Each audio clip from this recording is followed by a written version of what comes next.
الحمد للہ رب العالمین والصلاة والسلام علی خاتم الانبیاء وسید المرسلین سیدنا محمد وآلہ وصحبہ اجمعین۔ دوستو، حق جل مجدہ رب العزت عرش عظیم کے رب کے 99 ناموں میں سے آپ کے سامنے 2 دن سے الخالق جل جلالہ پیدا کرنے والا،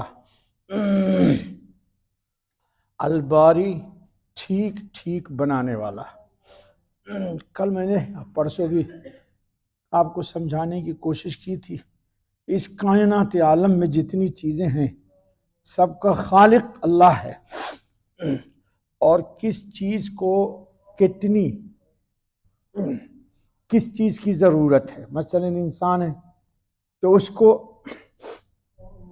روزانہ کتنی خوراک چاہیے، کتنا سانس چاہیے، جی اس کے اوپر اللہ کی کتنی رحمت چاہیے، کتنے گناہ کو اس کے روزانہ بخشنا چاہیے تک نہیں پکڑائے وہ، جی اللہ تعالیٰ نے سب قرآن کریم میں کہا ہے، جی کہ اگر بندے کو اللہ پکڑنا چاہے تو 1 سیکنڈ کے اندر اس کی زندگی مرجھا جائے گی، آگے نہیں چل سکتا ہے۔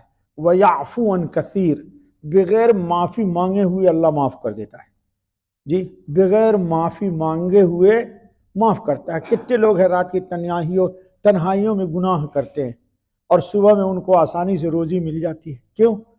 کہ وہ درگزر کرتا ہے، معاف کرتا ہے۔ خیر وہ ہمارا موضوع نہیں۔ قرآن کریم میں سورہ ملک میں آپ پڑھتے ہوں گے، اَلَا يَعْلَمُ مَنْ خَلَقَ وَهُوَ اللطیف الخبیر۔ کیا تو نہیں جانتا ہے؟ من خلق، جس نے تم کو پیدا کیا، وَهُوَ اللطیف الخبیر، وہ باریک بھی ہے اور باخبر بھی ہے۔ جی ایک سمندر کی مچھلیوں کو جا کر کے نیٹ پہ سرچ کیجئے، 1000 ٹن روزانہ کی خوراک چاہیے۔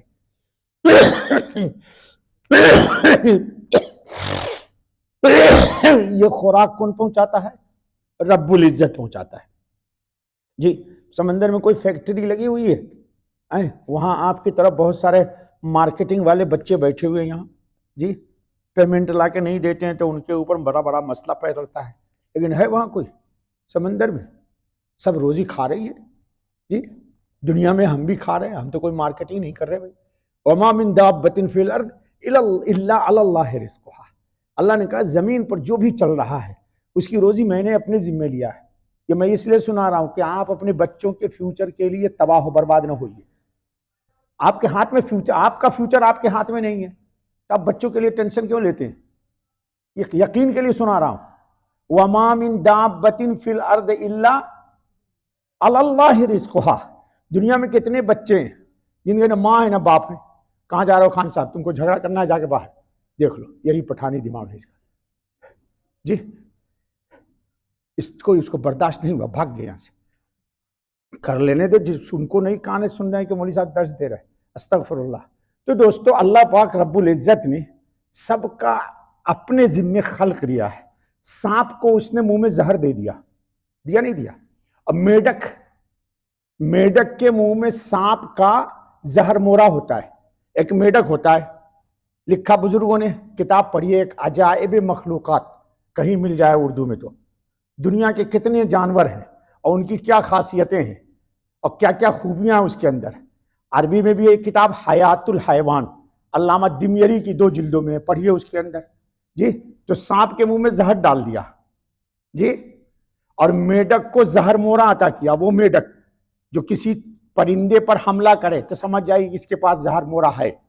اب اس کے نکالنے کا طریقہ میرا درس نہیں کہ میں بتاؤں آپ کو، میں سپیرا نہیں ہوں، آپ پڑھو جا کر کے کتاب میں کیسے اس کا زہر مورا نکالا جائے گا۔ خیر تو اللہ رب العزت کی یہ کمال قدرت ہے دوستو۔ کہاں؟ سیپ سمندر سے نیچے سے آتی ہے اور ساون کے مہینے میں بارش برستا ہے تو جو ساون کا پانی سانپ کے منہ میں جائے گا وہ زہر بن جائے گا، اور جو سیپ کے منہ میں چلا جائے گا وہ لؤلؤ و مرجان، مونگا موتی بنے گا۔ یہ تو اس کی قدرت ہے، یہ کمال قدرت سے خالق وہ ہے، خالق رب ذوالجلال ہے۔ تو خالق بھی وہی ہے، اور کس چیز کو کس طرح قرینے سے بنانا ہے. ہاتھی بنا دیا اس نے، اور کان اس کے بڑے بنا دیے، اور دم اس کی چھوٹی کر دی. اگر ہاتھی کے جسم کے اعتبار سے دم ہونا تو کسی انسان کو نہ چھوڑے، وہ دم ہی سے مار دے گی. لیکن ہاتھی کی دم دیکھا ہوگا چھوٹی، اور سونڈ ہوتی ہے اس کی بڑی. ایک چھوٹا سا بچہ اس کے اوپر بیٹھ کے اس پہ حکومت کرتا ہے. تو یہ سب اللہ رب العزت کی کمال قدرت ہے. اب آگے چلو، زیادہ لمبا درس نہیں دیں گے ورنہ پھر یہ نام رہ جائے گا. تو الخالق کا کیا ترجمہ ہے دوستوں؟ الخالق هو المبدع للخلق والمخترع له على غیر مثال سبق. قال سبحانہ وتعالی هل من خالق غیر اللہ. کہو لا الہ الا اللہ. کائنات عالم میں کسی بھی چیز کا خالق، پیدا کرنے والا اللہ کے سوا کوئی نہیں ہے. اب اس کا اردو ترجمہ دیکھو. امام خطابی رحمۃ اللہ فرماتے ہیں کہ الخالق جل جلالہ وہ ذات ہے جو مخلوق کو عدم سے وجود بخشنے والی ہے. ہم نہیں تھے، کائنات عالم نہیں تھی، اور پوری کائنات عالم کو اس نے اپنے اس خلق کی صفت سے کیا کر دیا؟ پیدا کر دیا. ہمارے پاؤں کے نیچے زمین ہے، زمین میں کتنی معدنیات ہے اور کیسی کیسی چیزیں ہیں زمین میں، اور سر کے اوپر آسمان ہے. قرآن کہتا ہے وَالسَّمَاوَاتُ مَطْوِيَّاتٌ بِيَمِينِهِ. قیامت کا دن آئے گا تو اللہ پاک آسمان کو لپیٹ کر کے ہاتھ میں لے لیں گے. بتاؤ، اتنا بڑا آسمان اور اللہ کی کمال قدرت. قرآن ہے یہ، وَالسَّمَاوَاتُ مَطْوِيَّاتٌ بِيَمِينِهِ. جی وَجَعَلْنَا الْأَرْضَ ذَلُولًا فَامْشُوا فِي مَنَاكِبِهَا وَكُلُوا مِن رِزْقِهِ وَإِلَيْهِ النُّشُورُ. یہ سورہ ملک میں آیت ہے. جی اللہ پاک کہتے تمہارے لیے میں نے زمین کو ذلیل کر دیا. کتنا گناہ کرتے ہو. جی بہت سارے دوست ہیں یہاں پر بیٹھے ہوئے، معاف کر دینا، زیپ کھولتے ہو اور پاک زمین پر پیشاب کر کے ناپاک کر دیتے ہو. وہ بیچاری برداشت کرتی ہے، ورنہ چاہے تو پھٹے اور تم کو اپنے اندر نگل لے. یہ اللہ تعالیٰ کا نا. زمین کو، مٹی کو ہمارے نبی صلی اللہ علیہ وسلم کو چند چیزیں اللہ نے عطا کی. اس میں یہ بھی عطا کیا کہ زمین کو اللہ نے پاک بنایا، اور جہاں چاہو نماز پڑھ لو آپ. جی مٹی پاک ہے، ناپاک کو بھی پاک کر دیتی ہے. انسان کتنے دفن ہو گئے زمین کے اندر، سب کے جسم کو مٹی میں تبدیل کر کے بدبو کو اور ان کے گناہ کو چھپائے ہوئی ہے. قیامت کا دن آئے گا تو ظاہر کرے گی. ورنہ جتنا گناہ لوگ لے کے قبر میں گئے تو اس میں تو اتنی بدبو ہو کہ کوئی وہاں گزرے نہ پائے. لیکن کبھی زمین نے آپ کو منع نہیں کیا ہے. اللہ کہتے ہیں قرآن میں فَامْشُوا فِي مَنَاكِبِهَا وَكُلُوا مِن رِزْقِهِ. اور روزی یہیں سے مل رہی تم کو. وَإِلَيْهِ النُّشُورُ. اور تم کو ادھر ہی سے پھر اٹھنا ہے قیامت کے دن. تو اللہ رب العزت کون ہے؟ المبدع للخلق. عدم سے، یعنی ایک چیز بالکل نہیں تھی اور نہ اس کا کوئی سیمپل تھا. میں نے آپ کو بتایا تھا ڈیزائننگ کوئی بھی نہیں تھا، لیکن اللہ رب العزت نے اپنے کمال قدرت سے پیدا کر دیا، بغیر کسی نمونہ کے، بغیر کسی ڈیزائننگ کے. کس نے پیدا کیا؟ اللہ تعالیٰ نے. اور انہیں بغیر کسی نمونہ اور مثال کے پیدا کرنے والی ہے. اللہ تعالیٰ فرماتے ہیں، یہی آیت جو قرآن کی، کیا اللہ کے علاوہ کوئی بنانے والا یعنی پیدا کرنے والا ہے؟ کوئی بھی نہیں. یہ کیوں سمجھایا اللہ نے؟ کہ جس چیز کی تم اللہ کو چھوڑ کر کے عبادت کرو گے وہ غیر اللہ ہوگا، وہ مخلوق ہوگی. تو مخلوق کی عبادت، مخلوق کس کی عبادت کرے؟ خالق کی عبادت کرے. مخلوق کس کی عبادت کرے؟ دنیا میں کوئی بھی چیز آپ لے لیجئے، جو لوگ غیر اللہ کی عبادت کرتے ہیں بغیر نام لیے ہوئے، تو وہ سب چیزیں پیدا کی ہوئی ہیں. کس کی پیدا کی ہوئی ہے؟ جی چاند ہو یا سورج ہو. اللہ نے کہا کہ لا تسجدوا للشمس ولا للقمر. نہ چاند کو سجدہ کرو نہ سورج کو سجدہ کرو، بلکہ سجدہ کس کو کرو؟ والذی خلقہن، جس نے ان دونوں کو پیدا کیا ہے. تو مخلوق سے اپنی مراد نہ مانگے، مخلوق سے فریاد نہ کرے، مخلوق کے سامنے نہ جھکے، مخلوق کے سامنے اپنے دست سوال کو نہ پھیلائے. کس کے سامنے پھیلائے؟ خالق کے سامنے پھیلائے، جس نے ماں کے پیٹ میں بغیر کسی کی مدد کے اتنا اچھا وجود آپ کا بنایا. تو کیا وہ دنیا میں آنے کے بعد محتاج ہے کہ دنیا میں آپ کا پیٹ نہ بھرے, آپ کی مرادوں کو پوری نہ کرے وہ, جی بن مانگے تو سب کچھ دے دیا ماں کے پیٹ میں. تو اب یہ ہے کہ یہاں آپ کی آزمائش ہے, ماں کے پیٹ میں اللہ کی قدرت کا مظاہرہ تھا. هو الذی خلقکم فی بطون امہاتکم خلقا من بعد خلق فی ظلمات ثلاث ذالکم اللہ ربکم, یہ تمہارا رب ہے. 3 اندھیرے میں تمہاری بنا, ماں کھا رہی تھی پالک اور وہ بنا رہا تھا بھیجا. پالک میں بھیجا میں کیا مناسبت ہے؟ لوہے کی فیکٹری میں لوہا ڈالیے تو لوہا نکل کے آئے گا نا, پلاسٹک کی فیکٹری میں پلاسٹک ڈالو تو کیا نکلے گا؟ پلاسٹک نکلے گا. کپڑے کی فیکٹری میں روئی ڈال دو تو دھاگا یا کپڑا نکل کے آئے گا. لیکن ماں تو کھا رہی تھی پالک اور بن رہا تھا اس کی آنکھ. یہ کیا نمونہ ہوا؟ اللہ کہتے ہیں فتبارک اللہ احسن الخالقین, بہترین بنانے والا کون ہے؟ اللہ رب العالمین ہے. جب وہ احسن الخالقین ہے تو عبادت کس کی ہونی چاہیے؟ احسن الخالقین کی احسن العبادت ہونی چاہیے. اسی کو قرآن سمجھانا چاہتا ہے. علامہ ابن کثیر رحمۃ اللہ علیہ فرماتے ہیں کہ الخالق کا مطلب یہ ہے کہ اندازے سے کسی چیز کو بنانا, اور الباری جو کہا, البرا کا مطلب یہ ہے کہ جس چیز کو اندازے سے مقرر کر دیا گیا ہو اس کو ٹھیک درست کر کے وجود بخشا. پیدا بھی اللہ نے کیا, جسم کو ہمارے پیدا بنایا اور جسم میں کیا ڈال دی؟ روح ڈال دی. تو روح کا بھی خالق کون ہے؟ روح کا بھی خالق کون ہے؟ اللہ. اور پوری کائنات عالم کے, آپ نے کبھی سنا کوئی میسج آیا ہو کسی نبی پر کہ اس سال اللہ تعالیٰ کے خزانے میں روح کی بڑی اسکارسٹی ہے تو تھوڑا 1 مہینے کے لیے تھوڑا اسٹاپ کرو؟ جیسے آپ لوگ بینک والے جتنے بیٹھے ہو کرنے بھائی تھوڑا دن آگے کلوزنگ چل رہا ہے 1 ہفتے کے بعد, ایسا ہے کبھی کوئی میسج آیا؟ ہر بچے کو اللہ روح ڈال رہا ہے, ہر بچے کو اللہ آنکھ دے رہا ہے, انگلیاں بنا رہا ہے, تمام اعضاء دے رہا ہے. جی اب ایسا نہیں ہوتا کہ جو کوئی بھی اسے اندازے سے ترتیب دے دے وہ اسے وجود بخش کر منظر پر عام پر بھی قادر ہو سوائے رب العزت جل جلالہ ہو.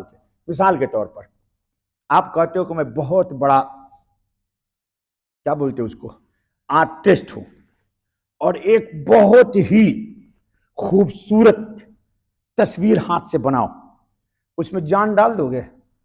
بتاؤ. ارے جان کو تو چھوڑ یار, اس سے دوسری بات بتاؤں جی, یہ ناخن ہے, ناخن دیکھ لے کتنا خوبصورت ہے, اس میں خون بھی دوڑتا ہے.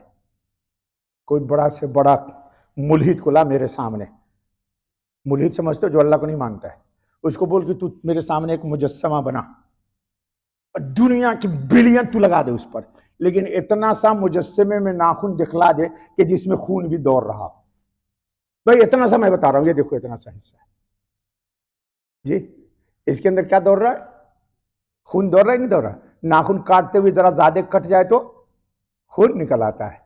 کہتے ہیں کہ جنت کے لباس کا یہ نمونہ ہے, جنت میں اسی طرح کا لباس تھا, دیکھ لو کتنا خوبصورت ہے. بلکہ لڑکے لوگ جاتے ہیں نا نائی کے پاس تو آج کل اس پر کیا کراتے ہیں, ڈر سے مت بولو گے میرے نا جو کراتے ہو, اس پر سنا پالش کراتے ہیں تاکہ چمکے.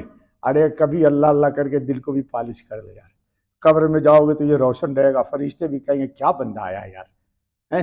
تو ناخن پہ پالش کراتے ہو جو ہر ہفتے کاٹ کر کے میں پھینک دیتا ہوں. پھینکنا نہیں ناخن, ناخن کبھی بھی کاٹ کے نہیں پھینکنا. جادو اور سحر اسی پہ ہوتا ہے یا بال پہ, اس کو مٹی میں دفن کر دینا چاہیے. مٹی تم کو نہیں ملے گی تو کم سے کم کسی ٹیشو میں لے کر کے کسی ایسی جگہ رکھ دو جہاں اس کا احترام, ٹھیک ہے. چلو تو ایک آدمی اگر مجسمہ بناتا ہی ہے تو تم مجسمے کے اندر آنکھ ڈال دے گا, پرنٹ لگا کے آنکھ بنائے گا, لیکن وہ بیٹا آنکھ کی طرح جو ناچتی ہے وہ نہیں بنا سکتا. گڑیا بھی آج کل بن رہی ہے تم دیکھو گے, لیکن گڑیوں میں نس ہے جی, اور اللہ کی قدرت سے آنکھ میں تو نس ہے جی. اور انسان روتا ہے تو اس میں پانی کہاں سے آتا بتا؟ آج اسی پر سوچ کے اللہ کو کی حمد کرنا ذرا. ارے کبھی روئے ہو آنسو سے اللہ کے سامنے, جتنا انسان اندر سے بلکتا ہے، بلکنا سمجھ دو، پھوٹتا ہے، ٹوٹتا ہے، بکھرتا ہے، اتنا ہی آنسو زیادہ آتا ہے۔ یہ کہاں سے آ جاتا ہے بیٹا؟ اور سائنسدانوں کا یہ کہنا ہے کہ ہر وقت انسان کے اوپر کے آنکھ میں چھوٹے چھوٹی نسیں ہیں، وہاں سے پانی کے ڈراپ، یہ معلوم ہے تم کو؟ پانی کے ڈراپ آنکھ کے اندر آتے ہیں، سن لے بیٹا لکھنوی، ڈراپ آتے ہیں، اور نیچے کی نس میں وہ ڈراپ چلے جاتے ہیں تاکہ آنکھ کے اندر والے حصے کی صفائی ہوتی رہے۔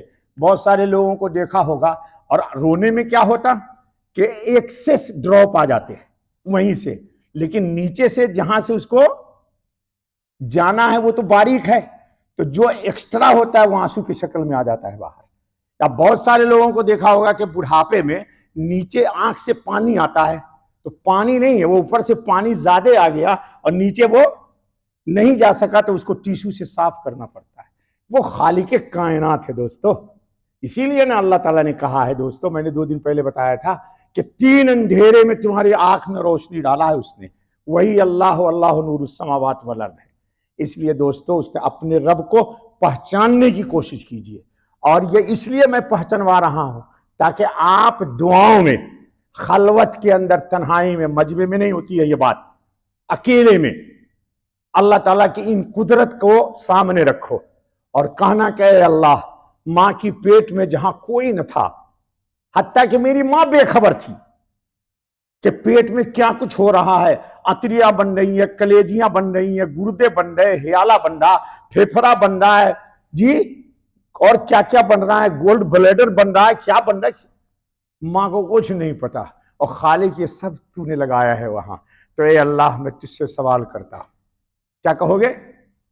اے اللہ میں تجھ سے سوال کر رہا ہوں کہ بے سوال کہ تو نے سب کچھ عطا کر دیا، اب میں تجھ سے سوال کر رہا ہوں کہ ہدایت پر مجھے استقامت عطا کر دے، اور اللہ آخری سانس تک مجھ سے تیری نافرمانی اور گناہ نہ ہو۔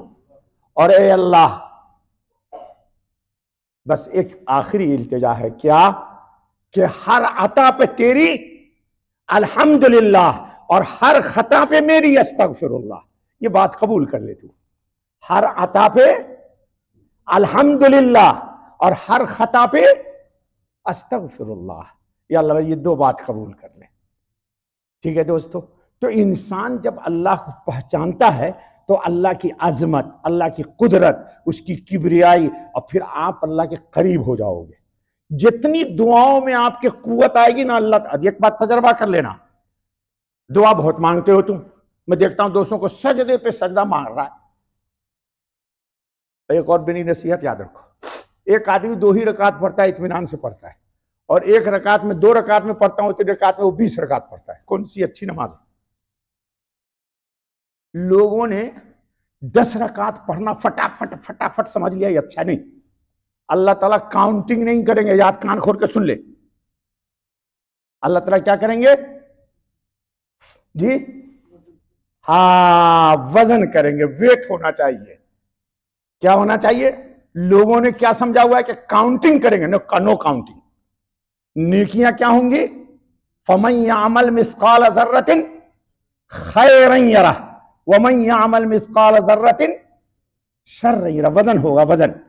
فَلَا نُقِيمُ لَهُ يَوْمَ الْقِيَامَةِ وَزْنًا۔ اس لیے جلدی جلدی نہ کیا کرو نماز میں، خاص طور پر آرام آرام سے، بھلے تم میری طرح، میں تو صرف 5 رکعت پڑھا ہے میں نے، ابھی 2 سنت پڑھی میں نے، 3 وتر پڑھی، اور اتنی دیر میں دوست لوگ پتہ نہیں 10 رکعت پڑھ کے مار دی۔ وہ کیسے پڑھ لیا 10 رکعت، مجھے تو نہیں سمجھ میں آئی بات۔ اب میں ان کو اگر بیٹھا لوں آج ابھی کہ تم مجھے نماز سنا 2 رکعت کی، تو 10 منٹ میں سنائے گا وہ، تو 10 منٹ میں سنائے گا تو نماز 2 منٹ میں کیسے 2 رکعت اس نے پڑھ لی؟ یہ اللہ کا تعارف اس لیے کرا رہا ہوں کہ نماز میں آپ اللہ سے مکالمہ کر رہے ہو، خطاب کر رہے ہو، تو جلدی جلدی کیا ٹاکنگ کر دی تم نے؟ اللہ کے ساتھ اطمینان کے ساتھ، بالکل سکون کے ساتھ نماز پڑھو۔ تو اللہ کی جب انسان دعاؤں میں عظمت کو یاد رکھے گا تو اس کی دعا میں کیا پیدا ہوگی؟ طاقت، قوت، اجابت، اللہ کی قربت حاصل ہوگی اس کو۔ اور جو بات کہہ رہا تھا وہ یہ کہ کسی دعا میں رو کے دیکھو، رونے کے بعد خلوت میں جب رو گے تو اس کے بعد تم کو ایک سکون نصیب ملے گا. کیوں ملے گا سکون؟ دعا کے ذریعے اس کا رابطہ ہو گیا جنت سے، اور جنت ہے رحمت کی جگہ، تو اس کا تعلق ہو گیا اب رحمت سے. اور گناہ کر کے دیکھ لے، ایک بلو فلم دیکھ جا کر کے، استغفر اللہ میرے کہنے سے مت دیکھنا، اب پھر نہیں چین ملے تو دوسری دیکھو تو اور بے چینی ہوگی. کیوں؟ گناہ کا تعلق ہے جہنم سے، اور جہنم سے جتنا رابطہ ہوگا گنہگار اتنا ہی بے چین ہوگا. کیوں؟ یہ لوجک ہے. لوجک سمجھتے ہو تم؟ ہاں لوجک سمجھ گیا، باقی نہیں سمجھ میں آتی. تو گناہ کے بعد بے چینی ہوتی ہے، اور نیکی کے بعد سکون ہوتا ہے. کیوں؟ نیکی کا تعلق ہے جنت سے، رحمت سے، اور گناہ کا تعلق ہے جہنم سے، بے چینی سے. آنکھ کے قریب کسی کو کر دو کتنا بے چین ہوگا وہ. تو یہ جو آدمی بولتا مولوی صاحب طبیعت نہیں لگ رہی ہے، اس کا مطلب ہے کچھ ہے دال میں کالا، کچھ ہے دال میں. وہ کالا کہاں نکلے گا پھر؟ اس کا علاج ہے استغفر اللہ، اور پھر گناہ کی طرف نہیں جانا. چلو دوستو، اللہ ہم کو تم کو سب کو نیک بنائے. سبحان اللہ بحمدہ، سبحان اللہ العظیم، سبحانک اللہم و بحمدک، اشہد ان لا الہ الا انت، استغفرک و اتوب الیک.